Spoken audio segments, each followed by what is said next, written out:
රාත්‍රියේ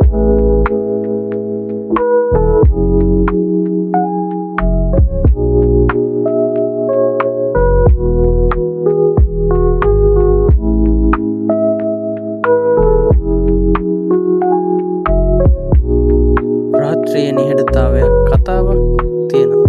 ඒ කතාව අවුරුදු 2100ට වඩා පැරණි. මේ රුවන්වැලි මහා සෑය.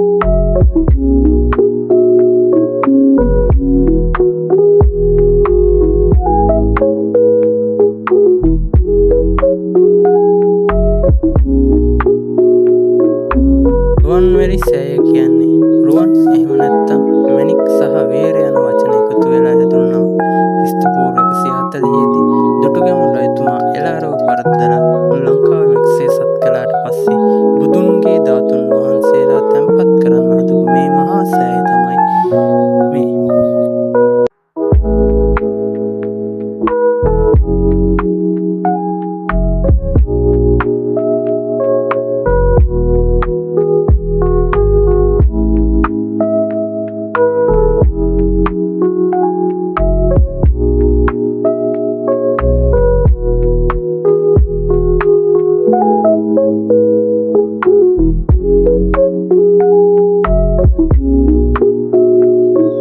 උසාවි 300කට වඩා වැඩි මේ සෑය හදන්න අවුරුදු ගණනක් ගියා.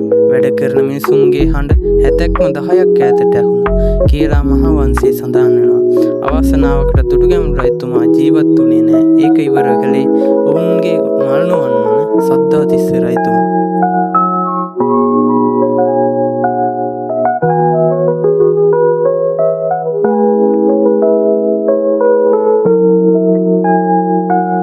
ඒත් රජතුමාගේ අභිප්‍රාය වුණේ බලය පෙන්වීම නෙමෙයි. යුද්ධයෙන් වෙහෙසටපත් වුණු රටකට මිනිසුන්ට හිත සැනසීම, ශාන්තිය උදා කරන්නයි. අදත් රාත්‍රියේ මේ වැලි මළුව පය තියනකොට දැනෙන ඒ නිස්කලංක බව, ඒ සැනසීමම තමයි.